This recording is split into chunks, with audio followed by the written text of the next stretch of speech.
the record button. Good afternoon. How are you doing? Doing good. All right. Doing very well. Let me introduce myself really quickly. My name is Michaela Chandler. I am a yoga instructor certified with Yoga Alliance, 200 hours. And this is my guest today. Caroline, would you like to go ahead and introduce yourself? Sure. I'm Caroline. I'm also 200-hour certified yoga teacher. What I do as a teacher is what I value the most is focusing on well-being from the inside, inner well-being, and community is the things I care most about. All right. How have you come to fall in love with yoga? So, there are a lot of things that I love about yoga that pulled me towards yoga. But I think the most significant thing that makes me really, really love yoga is how much it's helped me with overcoming anxiety. Movement as a whole, dancing and yoga have helped me with that. I feel in the midst of an anxiety, I felt really fearful and powerless in a lot of situations. Mm-hmm. And I think one of the most debilitating things about feeling that anxiety was a sense of being overwhelmed by everything that's going on around me, pressures that other people were putting on me, pressures that I was putting on myself, and just feeling dominated by being overwhelmed. Mm-hmm. So yoga and also dance empowered me to take more confidence in myself, to trust in myself, and realize that I'm not a victim in my life. Right. And I think a lot of times I wasn't trying to make myself a victim, but like when I felt like everything around me was so powerful and I was so powerless, I was assuming the position of a victim in my life. Yeah. Yeah. Was there like an aha moment, or was it like just a gradual thing that happened over many years, or was it just a combination of the two? Well, so it started with dance, and it would always just be like someone would turn the music on and I would just be like expressing myself. Just start moving. And I just noticed how good it felt. And I think that kind of like made me hone in on it a lot more. Yeah. Yes. Yeah. So like as a 4-year-old, I would just be like, just twirling around and doing all the things. It felt great. Yeah. Yeah. This is great. Yeah. So how did movement play a role in your life from an early age? So like I said, it started with dancing. Yoga came much later in my life. But dancing really empowered me by giving a place for me to release. I really like to hold on to stuff. And when I was feeling pressure by other people or myself, I tend to like internalize more and more and more. Just feeling like I had to be like strong. So when I danced, I just kind of like let my hair down, let everything like hang loose. And again, it was that place for me to like express myself, to really release.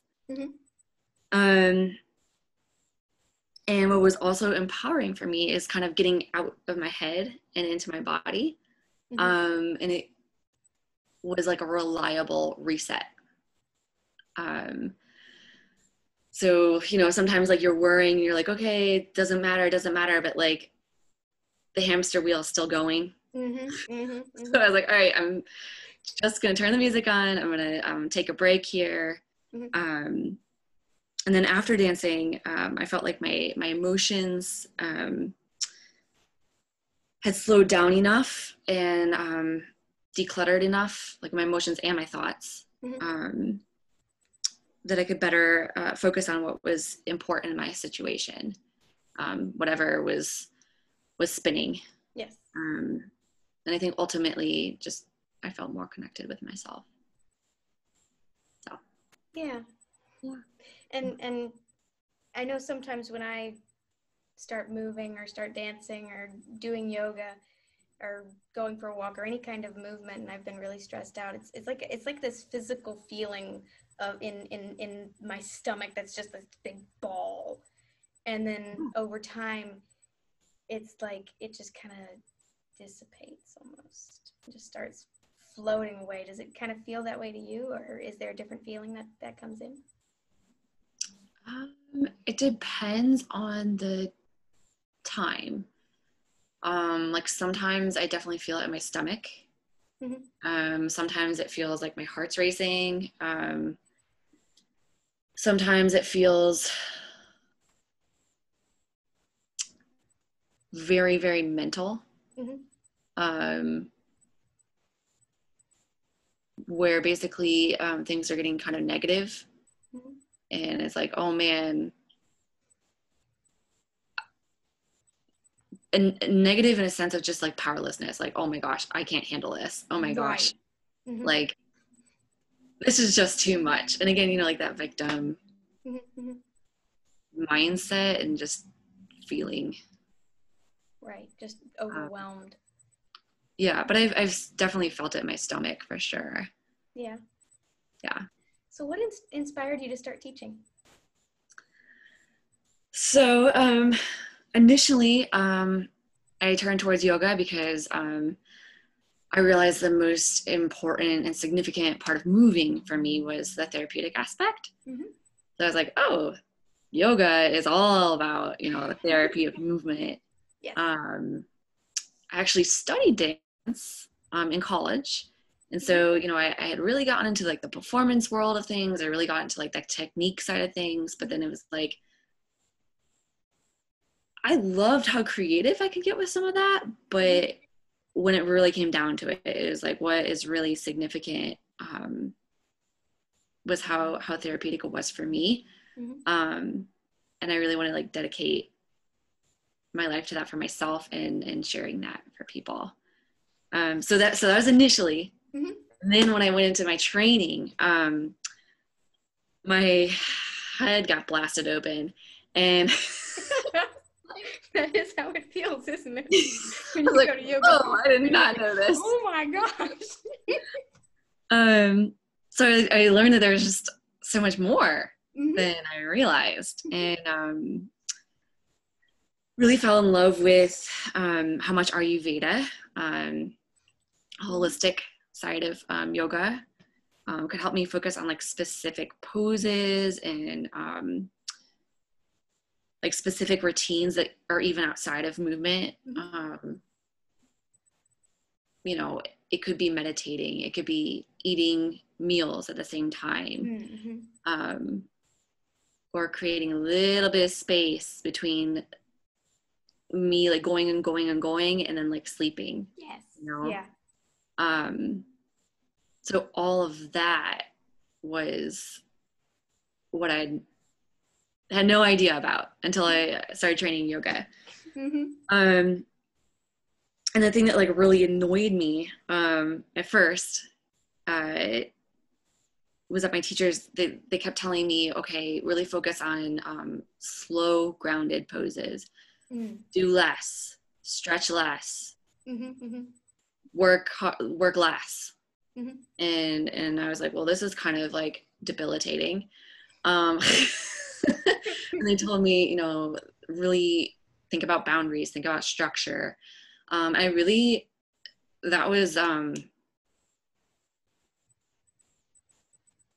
really hard for me to accept at first, but stubborn, and I was a little more open. I realized that what's most empowering to me is not necessarily having all the space and all the freedom. That's great, but sometimes when I have total freedom and like so many different ideas Mm-hmm. that can actually fuel my anxiety. Right. And that's something that I had never thought about. Mm-hmm. And it's interesting because for me, excitement actually can shift to anxiety. Right. Yeah. So what's really cool about embracing structure, embracing boundaries, embracing groundedness is that those routines and those poses and all of that can empower me to dream more Mm-hmm. um, without it turning into chaos. It actually frees me to have more of those ideas and Yeah. the things that I get really excited about. Yeah. So That's amazing.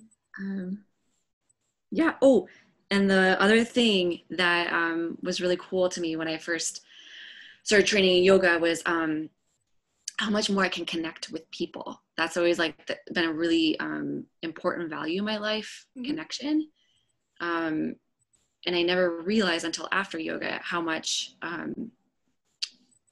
I can actually cause disconnection between me and other people because I tend to verbally process.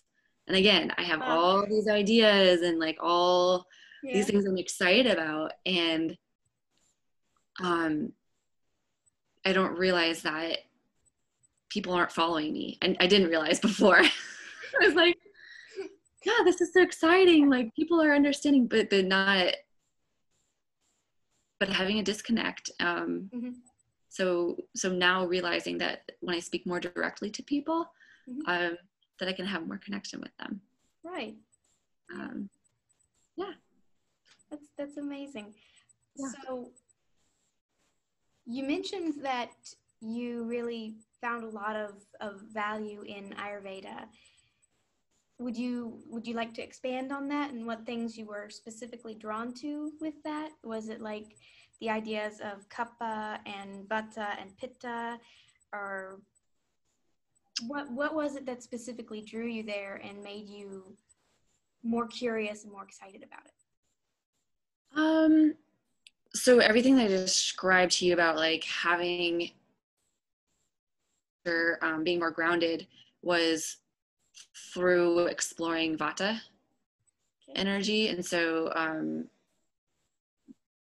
really exploring the idea that I am a vata natural personality, and so my personality is to have all these ideas, to have a lot of future thinking, to have anxiety and fear, and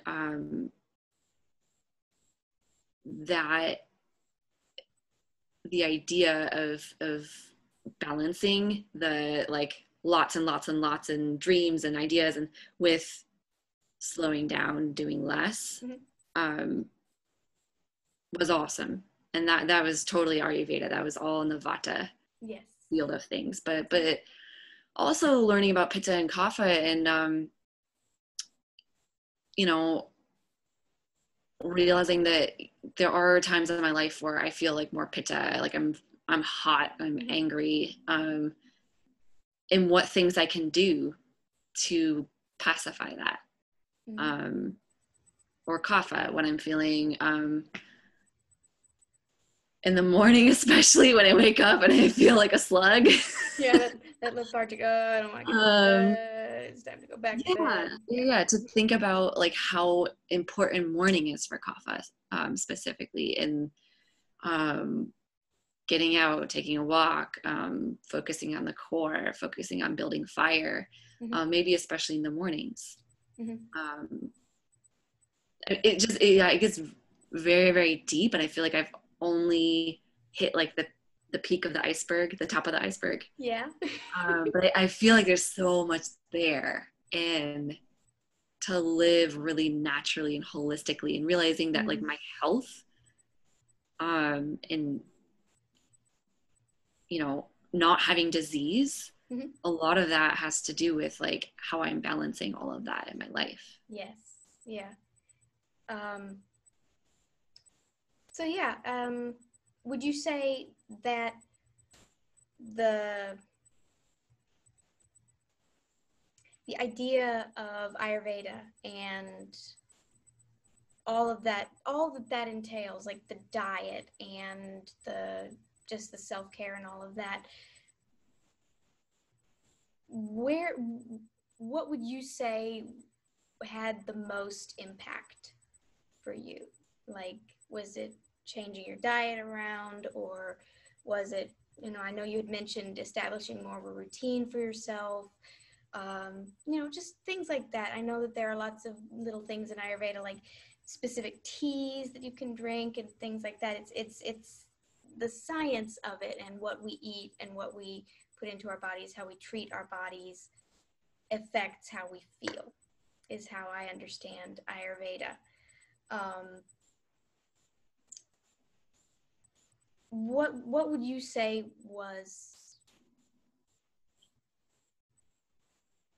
had the most impact on you and on your practice? It's difficult to say, but I think honestly, even the idea of like slowing down, I really feel like my focus was like opposite of Ayurveda. Like my focus was, oh, I'm feeling all this anxiety. I have to have like more freedom and more space, and like I need to like be able to go wherever I want to go and just like break free, not realizing that I was just like kind of like spinning myself like faster and faster when I was doing some of that stuff. So I think that like really impacted me to think that I can actually be a stronger person by doing less. Because I think I've always been really driven by trying to do it all and trying to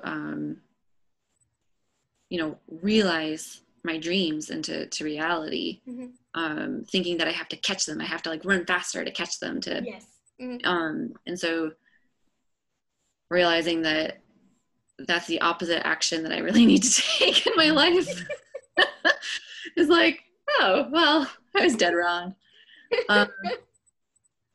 And like, even to, I could say create space in my life, but really just to be slower, and a little bit more intentional about what I'm saying, how I'm moving, even thinking about like not just running all over the place, but like walking with purpose.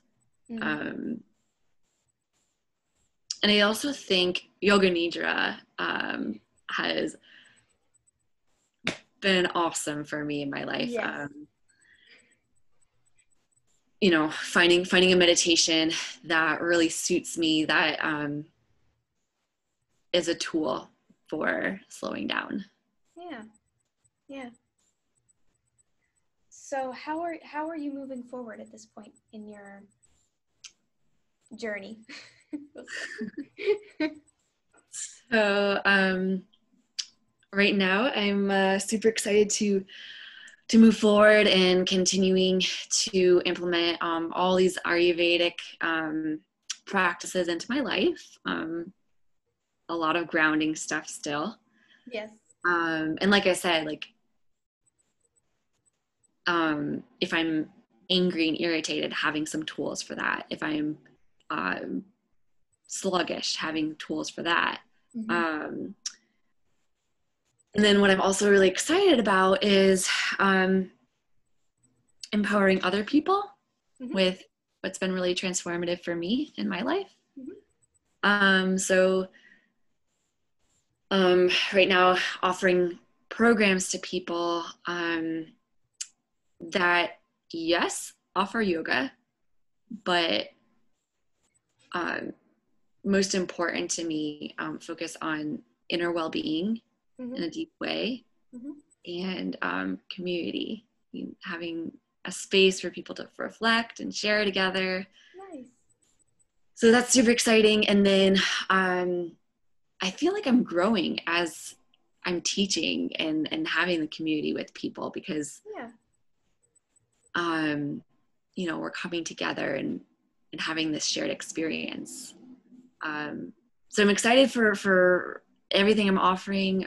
What I'm most excited about right now is something new that I'm diving into.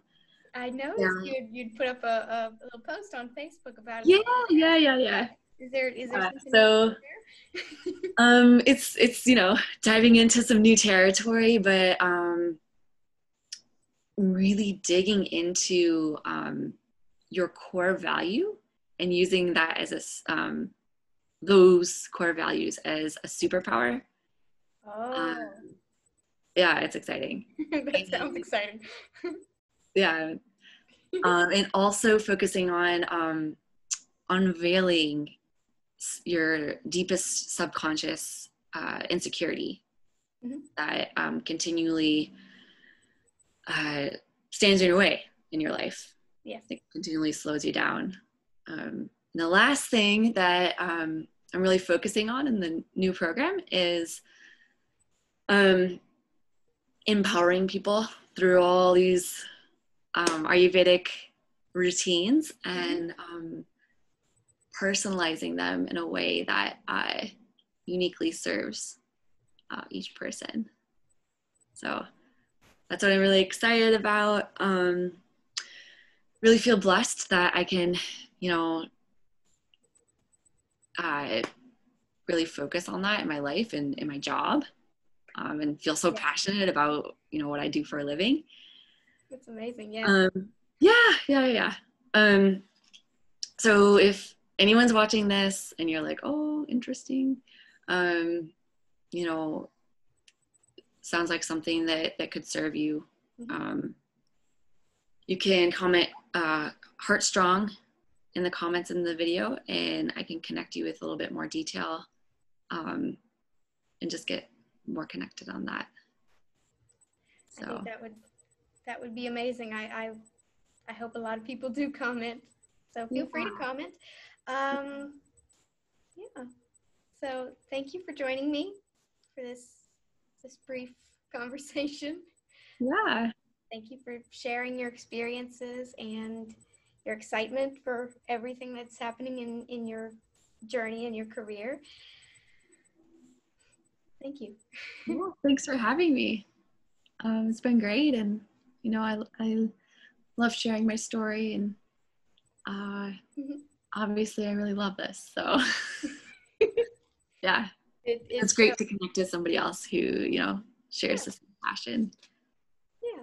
So, thank you.